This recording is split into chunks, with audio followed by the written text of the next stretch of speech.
ब्राह्मणवादी परंपरा में सबसे महान राज्य राम राज्य और सबसे महान राजा राम हुए हैं। लेकिन इस राम राज्य में लोगों का मूल कर्तव्य वर्ण व्यवस्था का पालन करना था, यानी शूद्र और अतिशूद्र द्विजों की सेवा करेंगे और स्त्री या पुरुषों की।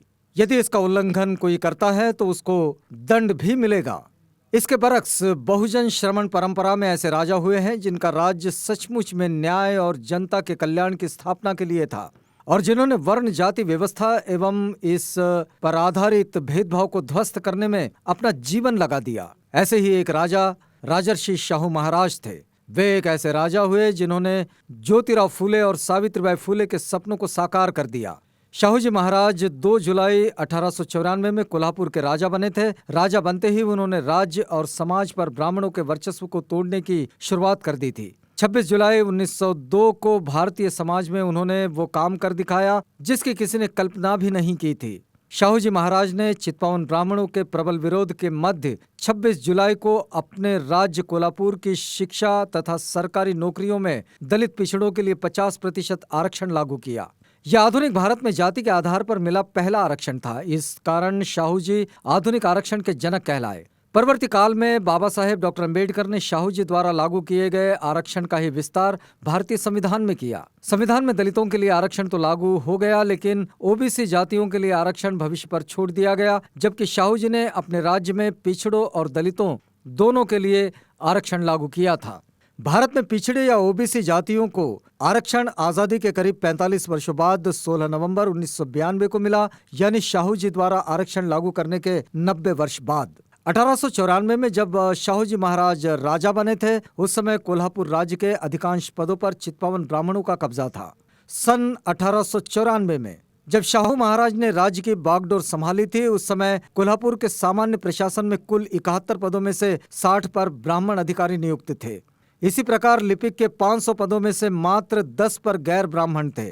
शाहू जी महाराज द्वारा पिछड़ी जातियों को 50% आरक्षण उपलब्ध कराने के कारण 1912 में 95 पदों में से ब्राह्मण अधिकारियों की संख्या 35 रह गई थी। शाहू जी महाराज फुले की किताब गुलामगिरी में व्यक्त किए गए इस विचारों से सहमत थे कि विद्या बिना मति गई, मति बिना नीति गई, नीति बिना गति गई, गति बिना वित्त गया, वित्त बिना शूद्र टूटे। इतने अनर्थ एक अविद्या ने किए।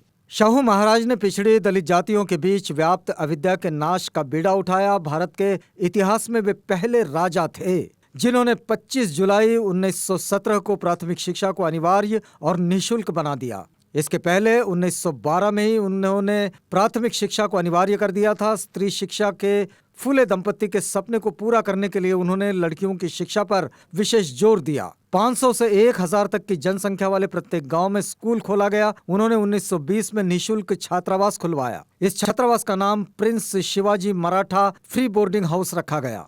अछूतों को समाज में बराबरी का हक दिलाने और उनकी स्थिति में सुधार के लिए शाहू जी ने अन्य विशेष कदम भी उठाए। 1919 से पहले अछूत कहे जाने वाले समाज के किसी भी सदस्य का इलाज किसी अस्पताल में नहीं हो सकता था। 1919 में शाहू जी ने एक आदेश जारी किया जिसके अनुसार अछूत समाज का कोई भी व्यक्ति अस्पताल आकर सम्मानजनक इलाज करा सकता है। इसके अलावा उन्होंने 1919 में ही यह आदेश भी जारी किया कि प्राइमरी स्कूल, हाई स्कूल और कॉलेजों में जाति के आधार पर छात्रों के साथ कोई भी भेदभाव न किया जाए।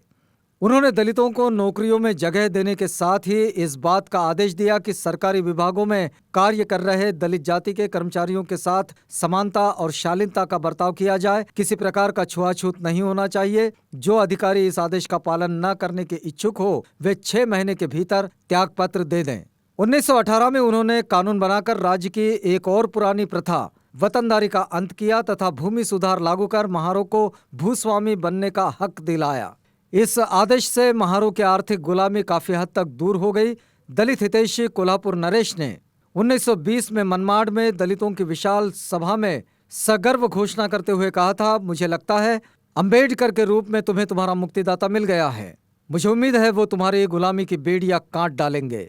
उन्होंने दलितों के मुक्तिदाता की महज जुबानी प्रशंसा नहीं की, बल्कि उनकी अधूरी पड़ी विदेशी शिक्षा पूरी करने तथा दलित मुक्ति के लिए राजनीति को हथियार बनाने में सर्वाधिक महत्वपूर्ण योगदान किया।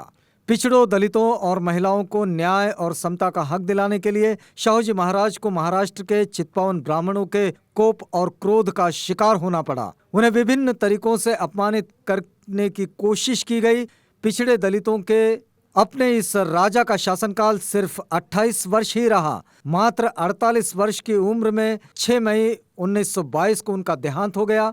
लेकिन जो मशाल उन्होंने फूले से प्रेरणा लेकर जलाई थी, उसकी रोशनी आज भी कायम है। ये आलेख सिद्धार्थ रामू का है, जो हमने उनकी फेसबुक वॉल से साभार प्राप्त किया है।